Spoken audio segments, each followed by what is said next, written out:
Ladies and gentlemen, welcome back to another episode of Just Another Talk. On this episode, we're obviously going to be talking about the Carmelo Anthony verdict and then also how some people are going crazy online and some of the things that they're saying. But I want to first start off with saying I was wrong. I thought that he would get acquitted, or I even thought there might be a hung jury. But clearly, I was wrong. He was convicted. He will be serving 35 years in prison with the chance to get out after 17 years completed on parole, of course. And that within itself is also a stretch, but we'll get into the details of everything. So let's start off with this video real quick.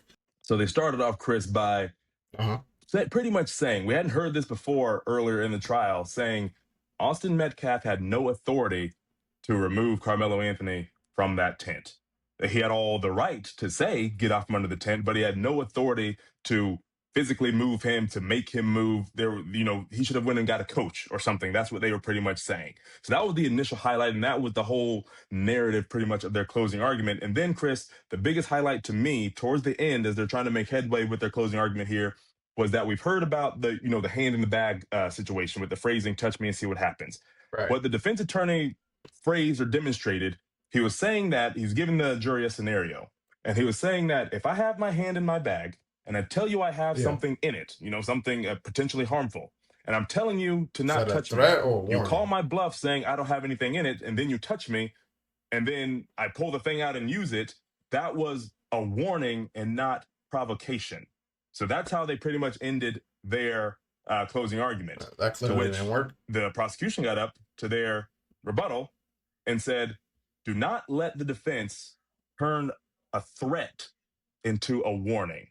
That was Right. the opening line. Do not let them turn a threat into a warning. And then they walked through these four distinct reasons as to why this wasn't a self-defense case. One of them was, provoking. You can't claim self-defense by, provoking a situation, and then when the opposing party retaliates, and then you do something bad, you can't claim self-defense with that. They talked about the immediate necessity for the use of force. How immediate was it? Were you really fearing for your life? Was there an opportunity to run? They talked about force disparity. And the prosecutor said that you could meet force with force, i.e., a shove with a shove. You can meet deadly force with deadly force, but you cannot meet normal force with lethal force. Pretty much showing there one Right. person had an edge up because they had a weapon while the other was unarmed. So they walked through a whole bunch of reasons as to why this was self-defense, Chris, and implored that, that the jury find Carmelo Anthony guilty, which now we know ultimately they did.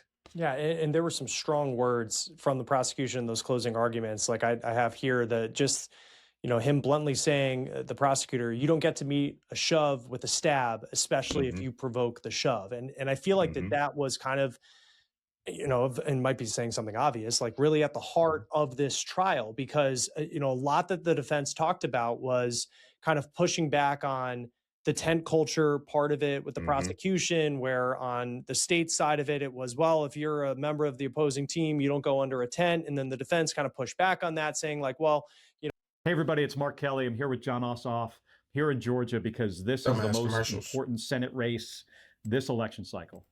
that wasn't really an unwritten rule that everybody knew. The defense kind of pushed back on that, saying like, well, that wasn't really an unwritten rule that everybody knew. But then it's like you get to the point where they start having this altercation, and based off Texas law, when it comes to self-defense, like if you're the one with the weapon, it is really hard to argue that you were acting in self-defense. And we saw that play out with just how quickly the jury reached this guilty verdict. I mean, 4 days of testimony, Right. It and was I think it fast. was less than 3 hours. Just under 3 hours. Take me Yeah. through that part of it where, I know a lot of these, and you've covered big trials for Court TV, like where you're Mhm. waiting Yeah. days for a verdict. Weeks. And this one came fast. I mean, that's a testament to this whole trial, though, Chris. I mean, we've talked throughout this entire trial. 4 days of testimony, pedal to the metal, including a Mm-hmm. Saturday session, 9 hours a day, 40-minute lunch break, 10-minute Saturday afternoon is break. I wild. mean, we were in there. The jury working hard, media working hard, the families taking in all this, gruesome information in such a compacted time period, right? And the prosecution called their 21 witnesses. They rested on Saturday. The defense started immediately and got 3 witnesses in before the end of the day. We get back on Monday, yesterday, and then That's a key component of this whole case. The prosecution called 21 witnesses. 21 different people said things that the prosecution deemed necessary for the jury to hear. They call 3 witnesses. We go to lunch, and then there's this elongated delay to which we have no information about what's going on. We're thinking, oh, are they brokering a last minute plea deal? Are they preparing him to testify? We get back in there, and it's just the defense is rested, and it was kind of abrupt. There was kind of some head turning, like, oh, okay, that Right. and then the day ended, and then the state rested with no rebuttal. So all of that, Chris, just kind of a testament to how fast everything's going. Now, deliberations today, just under 3 hours. Deliberations before the sentencing, what the actual sentence was going to be after the conviction, just under 3 hours. They were getting this all done today, and we've been here all day. It's going on. It's past 8 o'clock Central Time here. So this was something that the judge was not really trying to delay in any capacity. I guess it felt like he wanted to just put a bow on it and move on to allow this community to heal on both sides of the spectrum. Yeah, I mean, and again, I mean, we've seen, murder cases, murder trials really get dragged out for a period of time. This was not one of them. I know we talked about like the sentencing part of it, and kind of that moment when it's announced that Carmelo Anthony is going to spend, potentially 35 years in prison. Prior to that, you just think of him entering today, and for this family, I'm sure they had hope that he was going to be found not guilty. Hmm. Everybody has opinions on how this trial went and how realistic that would have possibly been, but manslaughter was also on the table, and that's something that maybe gave them hope as This well. part's important. Take us into the moment you get called back into the courtroom for the verdict on whether or not he was guilty of murder, and just what you remember about that. Yeah, I mean, it was you could feel that there's this big moment coming, which, rightfully so it was. There's an imminence to it, right? And so we're all sitting in there, the media in the back row, the families come in. We saw Hunter Metcalf for the first time today in the courtroom. We know he did not testify. A lot of people were expecting that to maybe be, the final shebang of the prosecution's case. Let's hear from the decedent's twin brother. But he showed up in the courtroom today for the first time. He looked, kind of flush. He was there. He was with his mom and dad, looking very serious. The Anthony family came in, sat down. Of course, Carmelo's parents had their arms around each other, preparing to hear, the fate of their child. And so, of course, the defendant stands up and then guilty of murder.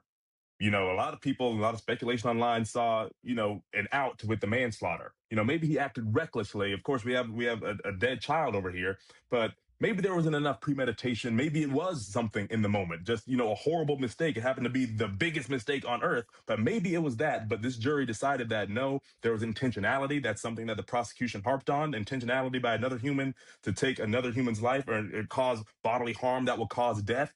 That's what the jury ultimately decided on. And of course, you just heard like an emotional drop on the Anthony side, but then kind of like a bit of release or a relief on the Metcalf side. So it was just that dichotomy of emotion in the courtroom.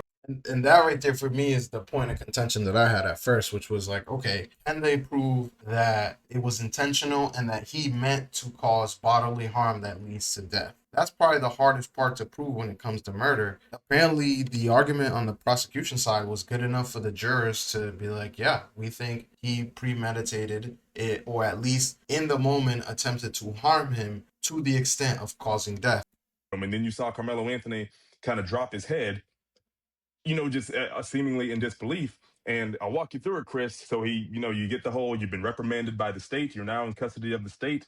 We know he's been out on bond this entire time for a year and some change.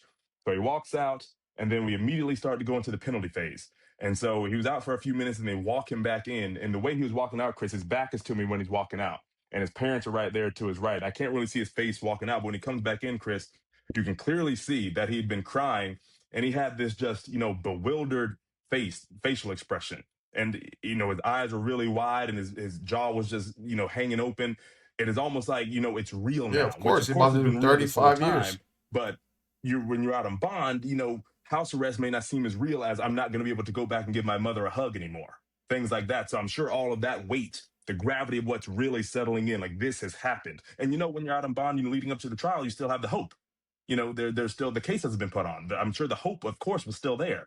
And now, all hope is gone. And now he has to sit with that as an adult and deal with, the consequences of his actions as decided by this jury.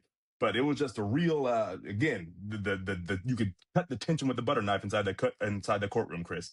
Yeah, I mean, you just think of, and I know like just from some of the notes, like his defense attorney had his arm around him, and Hmm. I'm sure that they've talked extensively about their strategy going into this trial, and you have this hope that um, that they came into this hoping that the way that they told their story would be a way that the jury would see it. But I mean, just for how quickly this jury looked and clearly, and we talked, I mean, it seems that the prosecution came in incredibly prepared for this trial. Yeah. They were ready on cross-examination. They had exhibits ready to go. Even in their responses to the closing arguments today, it just seemed like they had a lot ready to go. Hmm. And you saw that with roughly 3 hours for them to reach this, the jury to reach this guilty verdict. And part of it too, because I found it, I wasn't sure whether we were going to do the penalty phase tomorrow, and give Hmm. everybody a day with that. But I mean, not only did they go into the penalty phase really quickly, they put Hmm. Carmelo Anthony's mom on the stand, and it felt like within the hour of her son being found guilty of murder, she's there ultimately pleading to the jury to show mercy on him. It just seemed like so fast. And Chris, I'll tell you, they didn't even give her a moment to breathe. They didn't give her a moment to sit with this. I mean, this is a mother also, right? This is a mother that's losing her son in a different way. And it was minutes. I don't even know if, I don't think, all the days are running together, all the times running together now to go in nonstop, Yeah. full throttle. But I think it was under half an hour. Carmelo wasn't out of the room for very long. And then she was the only witness the defense called to the punishment phase, to the witness stand. And it was real brief. It was like under 3 minutes. And he pretty much asked her, the defense attorney, do you believe that your son regrets what he's done? And she just, I love my baby, I know my son, he's very, very sorry for what went down. And just really pleading that they show mercy on her son, which in retrospect, in a sense, they did. I mean, 35 years, that's a long time. That's tough to face at 19 years old. Right. But It's better there was than an alternative 99. of 99 years where he Right. would never have gotten out. So in a sense, they did apply some leniency, but of course you can understand where staring 35 years down the barrel at 19 years old could Right. be, it's real tough because it's not. Right. It doesn't feel like any leniency. And, I can understand that. But let's go to some of the reactions that people are having, especially outside of the courtroom, after the verdict. I'm from Africa. I'm blacker than all of you. By far, actually. So you're African? Yeah. African From the American. motherland. Born in Africa. What part? Hold on. What part? Oh, Kelly got Ethiopia. your No, Kelly got your Ethiopia. motherfucking Kelly, Kelly got Ethiopia. your motherfucking All right, I'm going to tell y'all something real quick. Black people are not exclusively from America. They're from all over the world. We don't need All over the world. They're from Africa. He's not wrong about that. Australia, Great Britain, not just in America. Oh, that's a death threat. That's a death threat, right? Get on video. That's a death threat. What'd he say? He said, I'm going to do this to you. What does that mean? Huh? I'm from Africa. I'm blacker than all. Who knows what point he was trying to make, but regardless. So this video popped up on my timeline, and it's just, y'all shouldn't be doing this shit. What's wrong with y'all?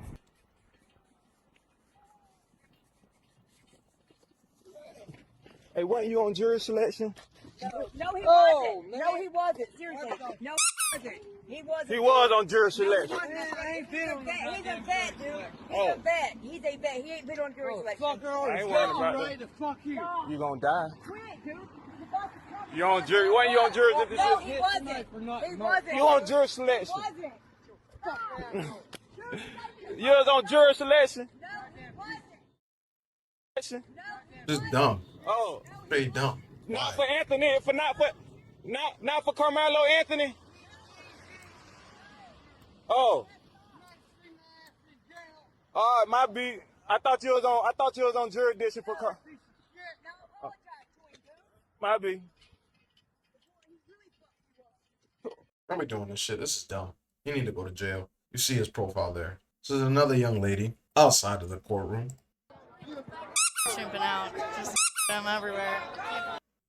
Some people get mad at the fact that there are black people out there saying ridiculous things, for lack of a better term. And then you have this white girl out there saying the exact opposite, but still ridiculous things, right? And to me, these are all a different branch on the same tree, okay? They're all low IQ individuals who unfortunately cannot use critical thinking to separate this situation from anything else, right? And so on her part, by this little white girl, she's ignorant because the way she's thinking about it, and the black people are also ignorant because of the way they're thinking about it. And you can't have a discussion with you. Like, there's nothing you can say. Like, you're better off not even going and talking to them. Charleston White is another one. I don't know if I'm gonna watch this whole 4 minute clip, but let's watch some of it. Let's see what he has to say. We already got the money set aside for appeals bond. Why? Oh, do you? All white jury? Yeah. Why? The judge and the DA are buddies. Okay. Along with the dad. Best friends. That's been our trump card. We've been holding, already knew that. God has spoken. And you cannot make me believe that as many gray hair white women on that jewelry that's dealing with white guilt about going to heaven is not gonna have no compassion about a kid that's been straight A from the time he's ever read a book in school, has no history of violence, has saved children's lives by risking his own life by jumping in to save somebody from drowning. This kid has no violence. Austin, on the other hand, is a violent brute with some sexual rape allegations hanging on his ass. That's why, man, they coerce them kids. But one thing about kids can't lie to professionals under pressure.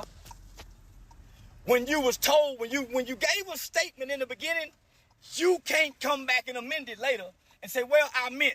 No, what you said that night is law. Back up right up. All them white people talking about what they gonna do, they ain't gonna do shit, nigga. They ain't gonna do shit. When Makai Johnson and Galvin Long killed them motherfucking white police officers, you white motherfuckers didn't do a goddamn thing. Not no guilty.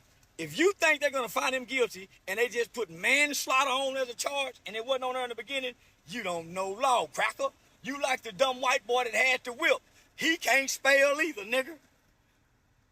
Yeah. We already got the money set aside for appeals bond. Why?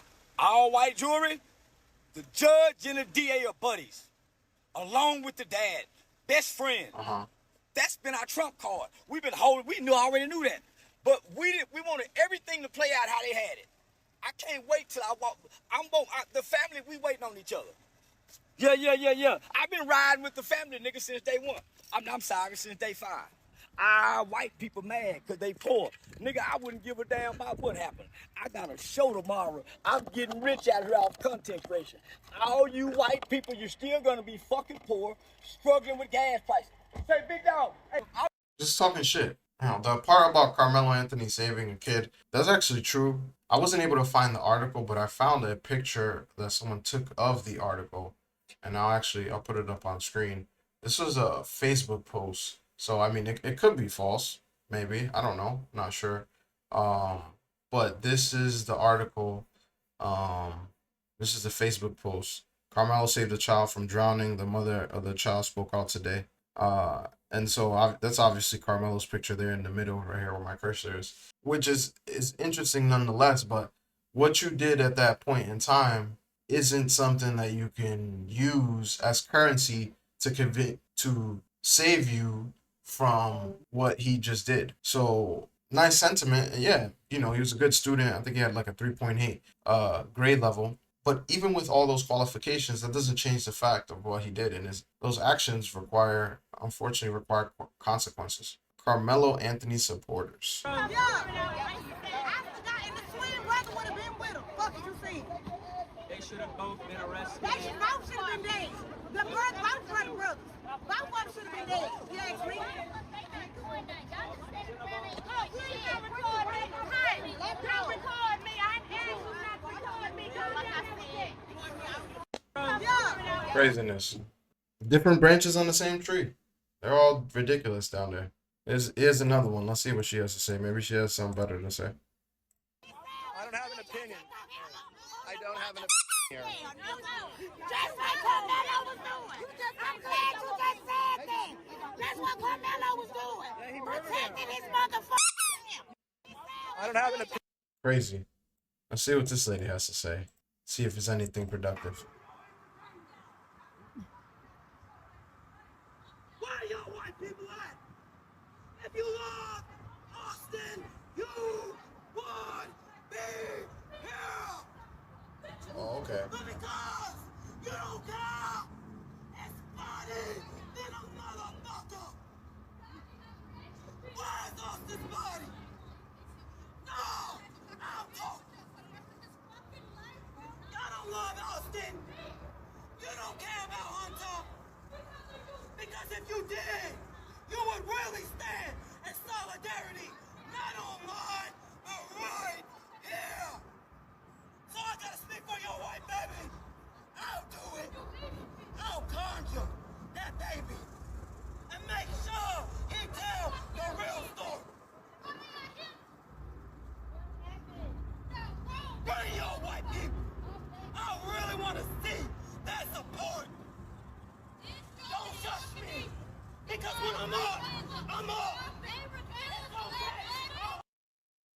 Okay. Listen, watching videos like this, you know what it makes me think of?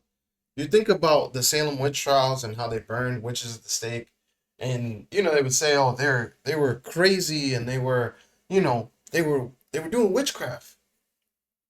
Seeing this video and the last video I just played of that crazy lady who was yelling into the camera, now I understand why they thought they were witches.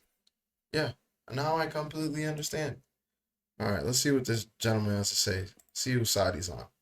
Attention, white. Stay inside. Oh, I guess we know. Collin County, Dallas, Texas, Uh-huh. Arlington, Grand Prairie, Irvin, Dalworth, Plano, Okay. Denton, Keller. It ain't safe for none of you white folks to come out this weekend. I'm giving y'all a fair warning right now. And guess what? It's gonna be a bunch of outside that look like me, and we ain't out there with no pocket knives. We out there with these. I guarantee y'all gonna pay for what that judge just did to Karmelo. If you don't believe me, bring y'all bold ass out this weekend and put on your Austin Metcalf shirts and see what happened to you.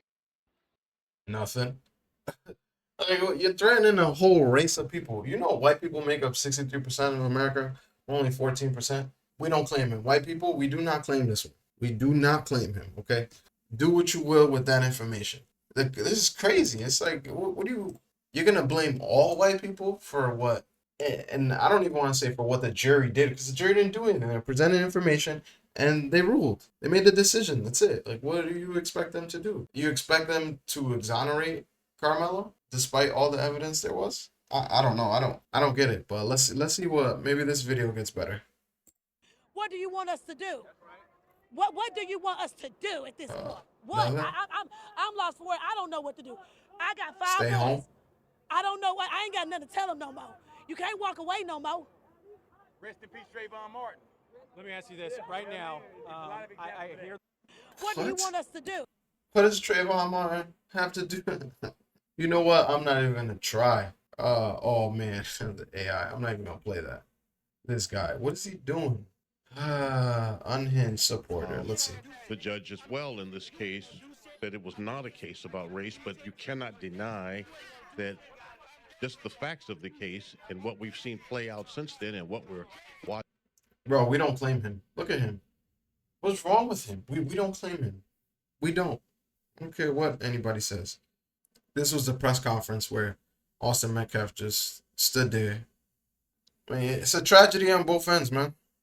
2 young boys pretty much lost their life. One of them's still alive, but he's not gonna be a regular kid anymore, or a regular adult at this point because he's 18. So he's going to jail, going to spend a lot of time there. And a lot of people are saying, "Oh, well, you know, he's only doing 17 years." Well, do you think that the family of Austin Metcalf are not going to show up to that parole hearing and say that he should be locked up longer?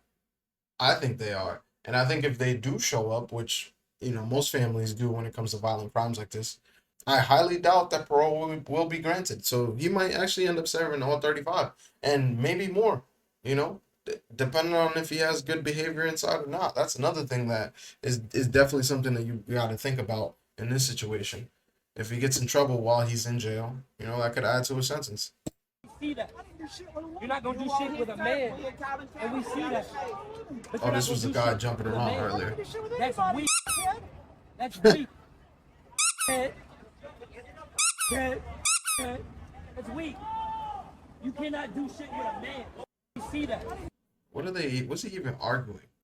Let's see what Nick Fuentes had to say.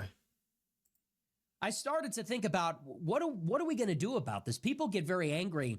You see these people, they're so smug. And you wonder, how can we wipe the smug satisfaction off of their faces when these black people are killing white people? Well, it's obvious. Oh, is it? Tell me how. You think about vigilantism. You think we can't have that. Right. We've been deprived of justice. We think the state must intervene with brutal violence. How? You think this killer needs to be made an example of. This young man who killed a beautiful young white person who was productive and was going to contribute to society, he should be made an example of by the law. They should give him the death penalty. And then I thought, that's not good enough. It's not enough that he gets the death penalty. I started to think, how can we send a message to these killers? How can we send a message? We need a public execution. Oh boy, here we go. And then I thought about it. Here we go. Oh, what did you think about? You have this persistent problem of brutality from blacks, brutal, merciless, senseless violence from adolescent black men. I think there has to be something done about it. Maybe vigilantism, maybe the state. I say the only answer to these people that do not listen to reason, that do not listen, is to match in an organized way with the state. And what is that? Because we're not. What does that look We're like? not about mob action. We're not about senseless revenge, vengeance. What is he gonna say? Lynching That's people not now? who we are. Those aren't our morals. The guillotine? What we want is justice. Okay. We have a state to administer justice. Technically, you got I justice. said, so we should deliver the death penalty in equal measure to the killer. Torture? And in order to send that message, we have to do it in public. And then I thought, wait a second, we've just recreated lynchings. We just recreated. Here we go. Prime example. Now you're giving people like him the ammo that he needs to say these ridiculous things that we know certain folks who are now very high IQ are going to attach themselves to this idea and be like, yeah, that's what we need. And it's going to cause more problems. It's stupid. It's literally two sides of the same coin. There are extremes on either ends. The extreme is the black people who are like, oh no, Carmelo Anthony did nothing wrong. Free Carmelo. He was undersized. Austin Metcalf asked him to leave. He shouldn't have done that. He put his hands on him. So it's self-defense, right? These are the extreme black folks. Then the extreme white people are like, oh, all these black people are bad. Oh, we need to lynch them. We need this. We need that. Like, no. Both of you guys are closer than you think. And it's ironic how easy it is to spot it if you just sit back and have a little bit of critical thinking. The same thought process behind the KKK and behind the mob lynchings or executions that we hear so much about in the long history of race relations in the United States. Now, you might say to yourself, and that just goes to show how misguided that thinking is, because we would equate that type of action with moral evil. Yeah, because we're indoctrinated. That was racism. Is kind of that moral was evil, no? That was the moral stain on America. That was a legacy of slavery and Jim Crow and the Klan. So if you're thinking like this, and it sounds like that. Oh, I've been brainwashed. Let me guess. That is the pinnacle of evil, then this must be wrong. This way of thinking must be misguided if it leads to that place. But me, I don't think in terms of heuristics. I'm a free thinker. I don't think in terms of rules. Gotcha. I don't think in terms of my 7th grade teacher told me this was bad, and therefore it's bad. You don't need a teacher to tell you it's bad.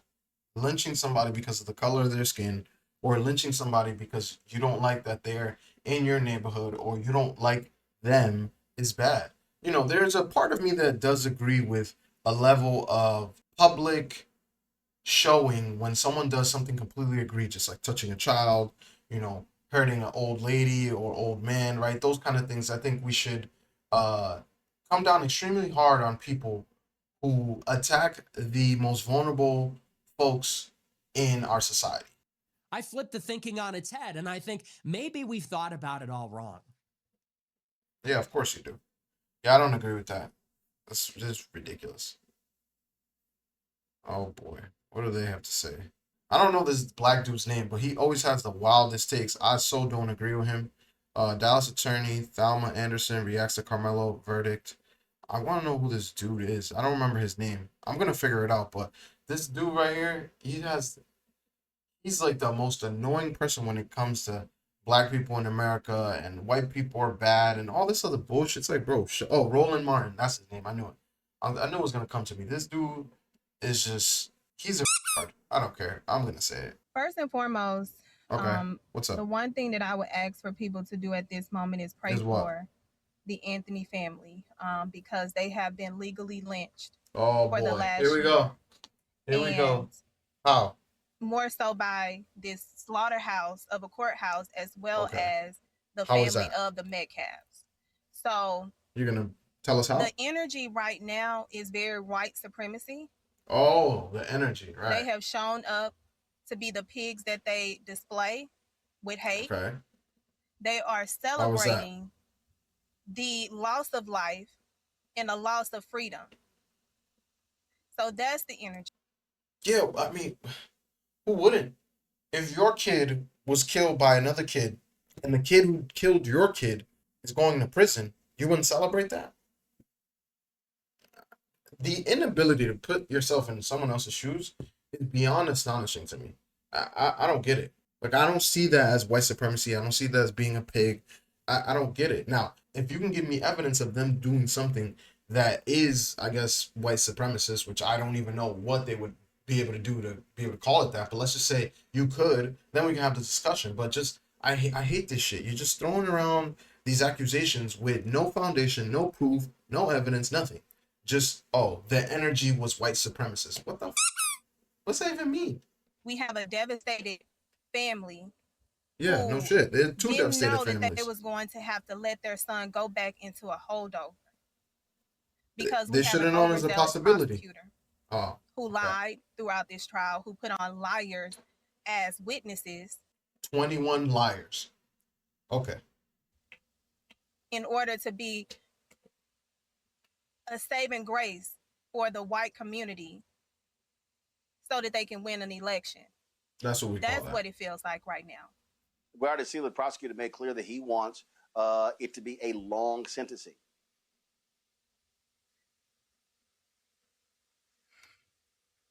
What I heard from this man today is indicative of what? White supremacy? Why it's important that it's people that look like us that are in courtrooms like that.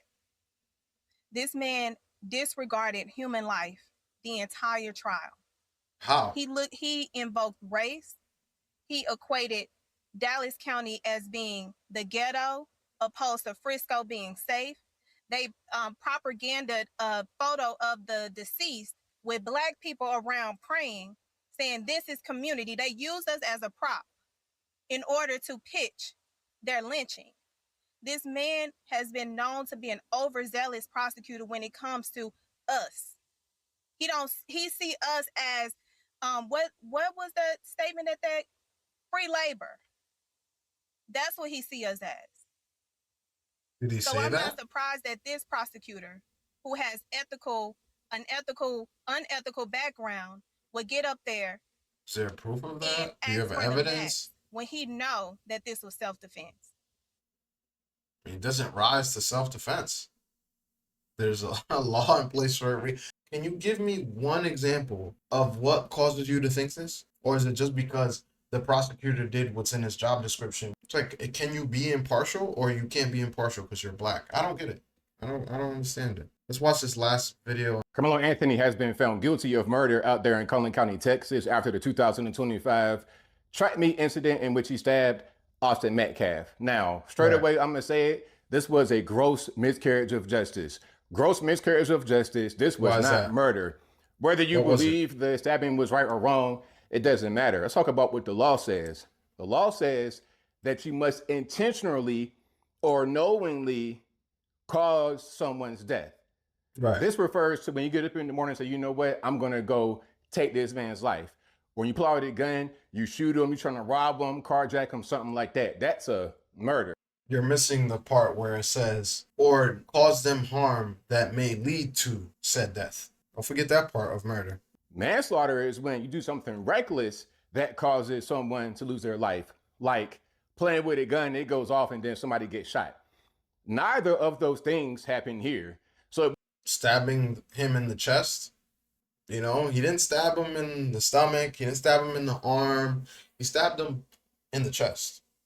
Could we reasonably assume that maybe he was aiming for the heart?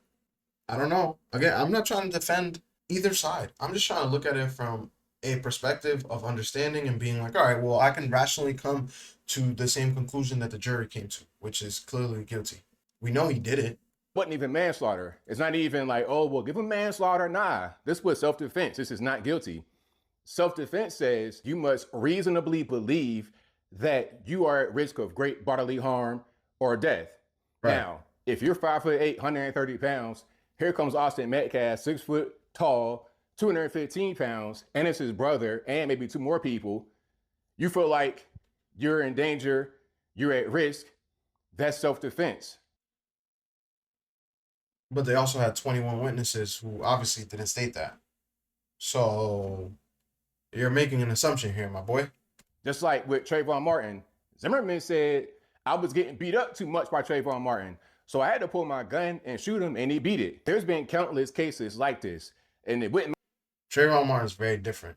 matter the color. If it was 2 black kids attacking we don't know what would have happened. Little white boy, and then he takes one of their life, oh well, because you can't go putting your hands on people, you can't go assaulting people, and then claim to be the victim. I don't know where they do that at. I don't know what part of the country you guys are in, what part of the world you guys are in. Yeah, I don't want to watch any more of this. Situation is sad. 2 young lives were lost. One of them actual loss of life. The other one loses his freedom, so pretty much loses his life, you know, from that sense of things. I'm surprised that Karmelo Anthony got convicted, but after seeing some of the evidence that they had and seeing some of the information that was presented and some of the information that the news is reporting on, I can see why. I really don't think that the black people who are out there protesting are the smartest. Disregard them. I promise you, we all don't feel like they do. It's a sad story, but, you know, you gotta pay the consequences for your actions. And unfortunately, on this one, my boy, you kind of messed up. I do think there will be an appeal, and there will be some challenges brought up, specifically the Batson challenge and having all white jurors. I don't necessarily see the problem per se, unless they can prove that maybe some of the jurors are actually racist or, you know, have ill will. But to be a juror, there is a level of scrutiny you have to pass. So I'm not gonna say I completely dismiss the idea that maybe one of the jurors or multiple of the jurors didn't like Karmelo from the start, but I'm also not gonna say that 12 jurors were all racist. That's kind of crazy. But regardless, I want to know what you guys think. Let me know in the comments. If you enjoyed the episode, make sure you like, share, subscribe, and until next time.